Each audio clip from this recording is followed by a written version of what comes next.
pada lengre ke bapai kini tanah moksa ini ko konjai tasena akoina limited theater kaksinga Mr. Culture in Makada Festival Sima QC 2013-14 Ayana Hori 14-15 so Bapo 16 di Ministry isu kesala na pe Bapo Tonje ki fe Maroi festival is part of the home bani Maroi na akoina rural Ithal ka de ko festival socialna an kai ni daw dina Bapo friends daw ki social siam thang ya do rural area di yang tulis daw di Maroi daw the same time ki di na mi dramatic ni khatani masih kanjaraga akoina daw tum su daw ba su daw ri sa da festival ani ko ba ma thu to magadi rural area di ma ko theater unit 6 so Masaru king na to mudra hai ko ba thu sa ni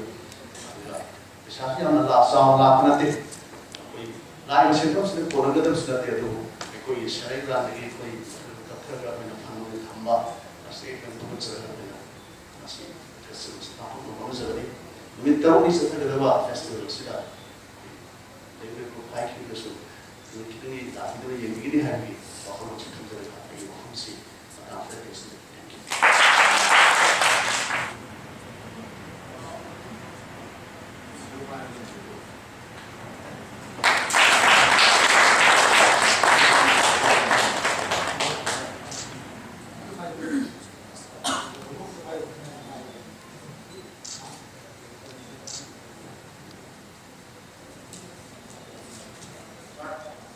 Festival of Traditional and Contemporary Manipuri Days 2018 Naiba Souvenir Singsi Luxury.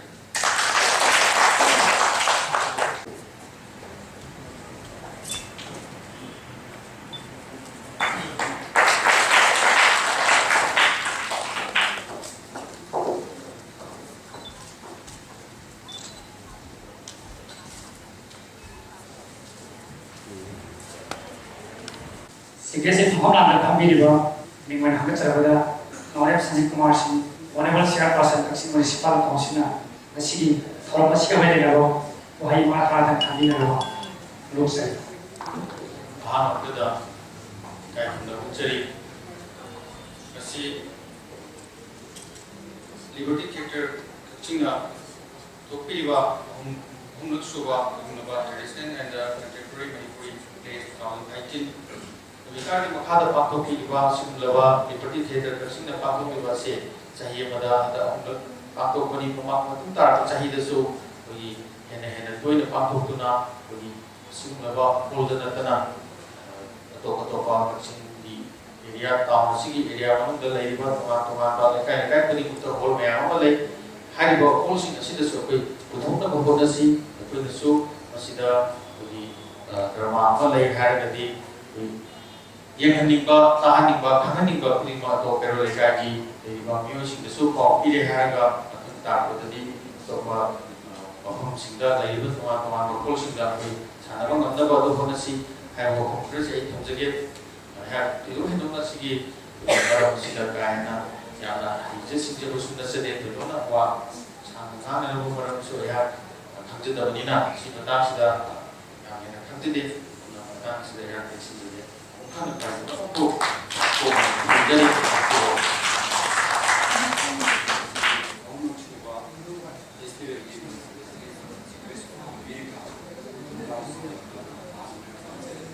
왜냐나 미가 이 친구들 너무 많은 팀이 정말 동아리에서 저희는 막 야한데 samsung akan mengalami makanan ini.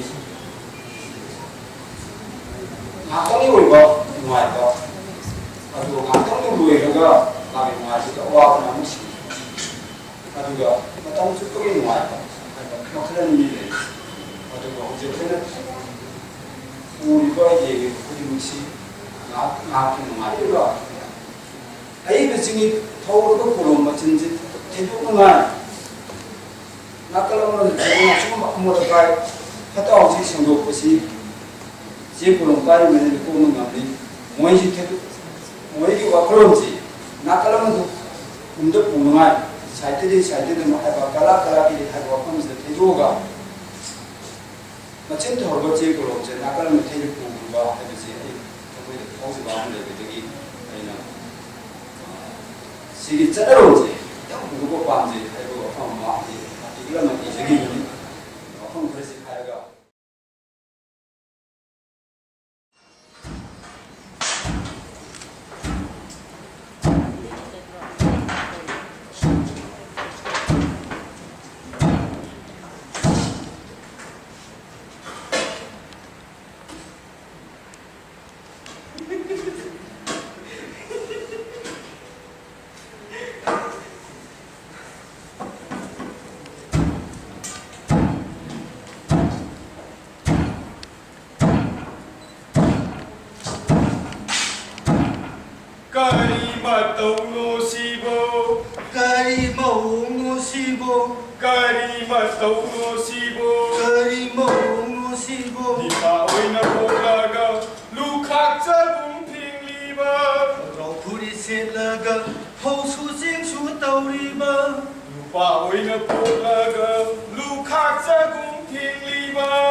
Namit Panglo ba? Namit Panglo nang ay mo tayo matulungsin ako na maraming pa.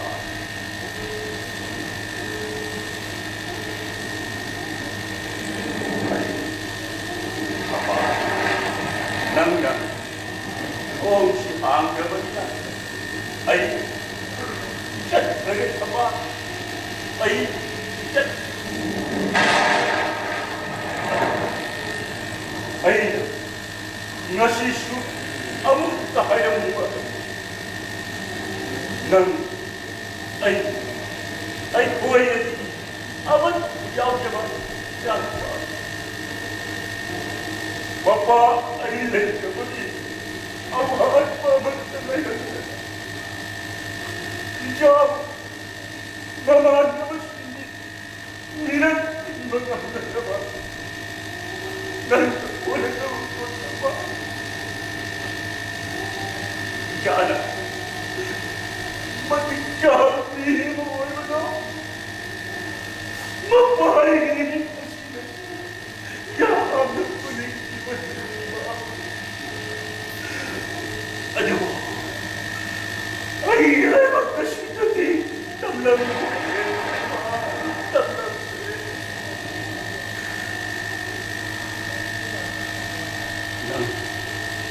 Ay, nahayang di ko. Ay, nahayang di ko. Amat, ikaw na. Isya, niya mo. Huwag ko nang na ba? Awa, anak, kaya ang nang punaraw ko tamal, nang punaraw. Yun, Papa!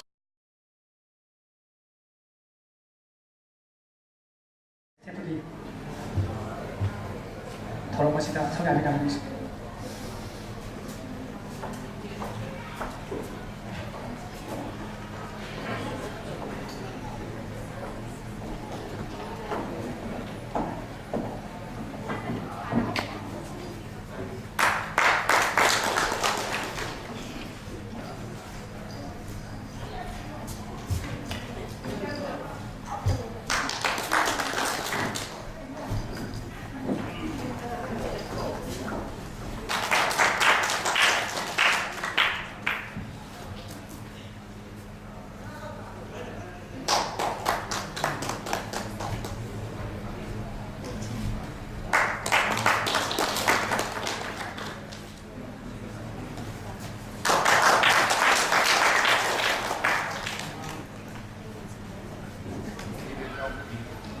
Festival of Traditional and Contemporary Manipuri.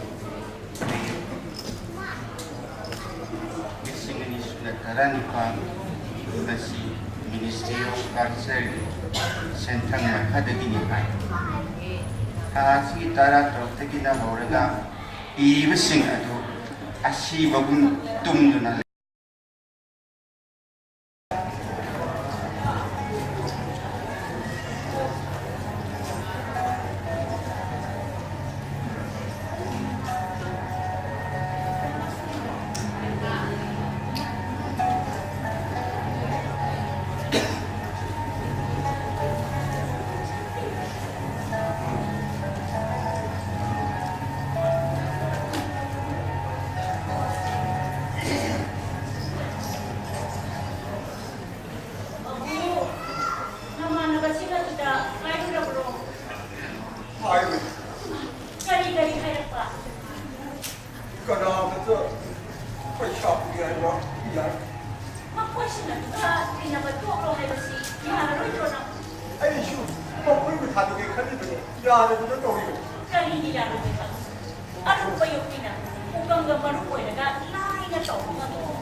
나 시민이 나버리나 승희 이자와 구동님이 하면서 아침부터 남기 등기를 받았거든. 아침에 그의 험지 어째 민주인이라 가능한 거네. 이마 역시 너왜 특이 내비로 이마마 삭시는 제 소매를 내기는데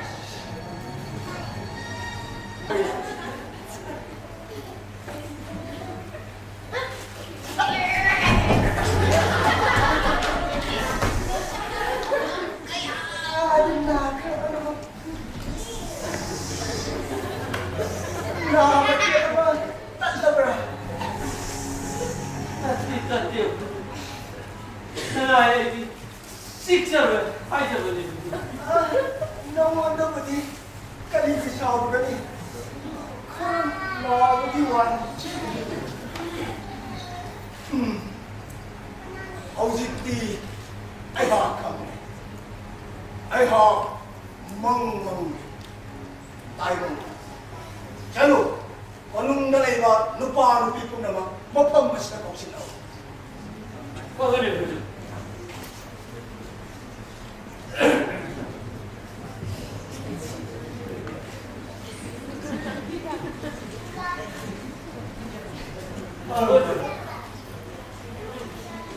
Nasidi nakoi kanamata tabok shuga ai ha kalojana nakoi pum nama jaboi shamin nagada Alın para. Nasıl bu kadar var mı? Vadiye mi bir vadi kadar var mı? nichare ko badi bibadi ani ado mafam masta kosila Öyle.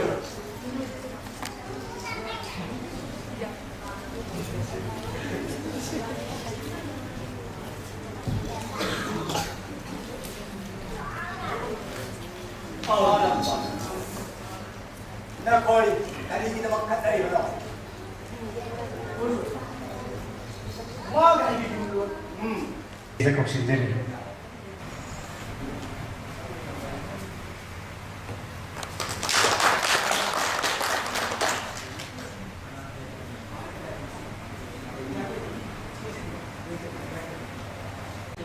adagi Manipuri thudai kai khungja oriba plenai amsu oriba oza khechi sa jawna asi asigumlo promen function na tete pangthok chaiba amadi pangthok chaiba sigumlo hono suba festival asiga mai lengena afom khajiktan thambina wi dong nongno oza busu koksinje yai faraba yasangla pamamasida Liberty Theatre Kaksigna Maike Sumna Theatre ki iho sananaba akanba hongjen amaga loinana Thorang to biriba all Manipur traditional and contemporary singaga akogi communal weba force sing horakadra haidana kharabe na thina dana sana basu puramai ai khajai adubo madu toga ngasi akoina aina mu juvenile theater gi representative amu ojeraga ngasi na thuksa da representative bharat kisu swas bharat yunan gi kamare aduga scientist aya manasu environment ki kai shape ka honaba kalhonaba aikogi environment mangsilakwa gi maram yamna hainare marak sidagi aikoina President ising na bese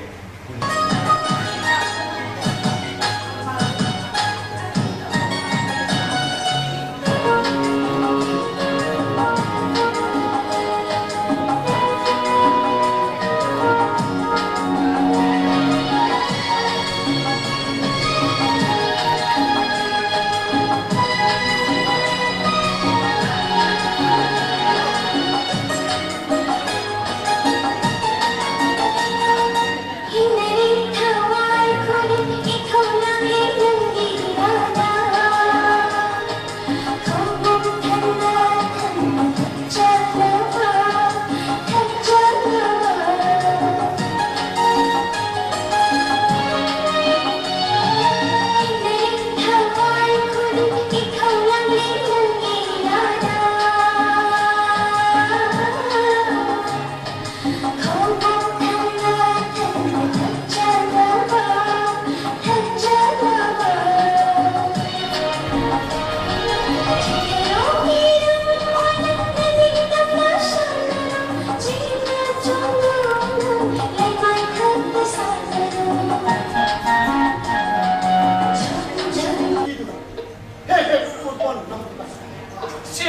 maning tamisa.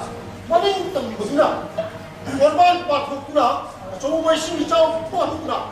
Awai panmat kaya awa matahli. Mau bilang kaya sing punjang kuna. Miyoi bagi lan kumaya mama monthali. Walu natesa. Shasa. Ngadu yin kale pamle. Ngayo bukhi kaya pathukuna. Miyoi bagi lan masih simang kana maman bisa. Ni bising. Lebang jabang hangande. Salingai pangande. Ana ay nang hali. Laina. Ato ba kaya sa tukuna misi minato ase. Lebang nga pira ikoisko. Boksai. Mating pi da baya. Sana thakdaba yen da baya. Lebang ki treasury dagi shell tayoma. Sading to hole. Lebak biyam su. Ha kala wani wani desa. Aduna 농주 타라 뛰네 이등 타만 훔치다 송 등과 낙방 버사세 딱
한것처럼 tamodagi asiga sungna pamsala siga drama festival asiga maile na bago khaitan thambina na bago loksagi Liberty Theatre Kalsinga Ministry of Culture Government of India ki Center Makhada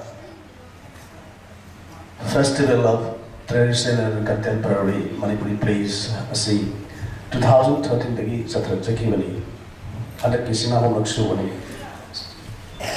Masi astasena koina festival satu kiri pandang su mama su aina panjakre masi maru aina drama si mayamna ye mawalapa traditional play gi chibila hero ko ꯑꯃꯁꯨꯡ ꯃꯕꯨꯛ ꯄꯨꯛꯅꯤꯡ ꯊꯥꯒꯠꯆꯔꯤ ꯀꯛꯆꯤꯡꯅ ꯅꯨꯃꯤꯠ ꯇꯔꯨꯛꯅꯤ ꯆꯨꯝꯅ ꯆꯠꯊꯔꯛꯄ ꯍꯥꯏꯕꯗꯤ 16 July ꯗꯒꯤꯅ ꯉꯁꯤ ꯐꯥꯎꯕ ꯆꯠꯊꯔꯛꯏꯕ Traditional and Contemporary Manipuri Play 2018 sigi lusinbagi function sida ay karon lesson diriba ay maro ikunjo retired principal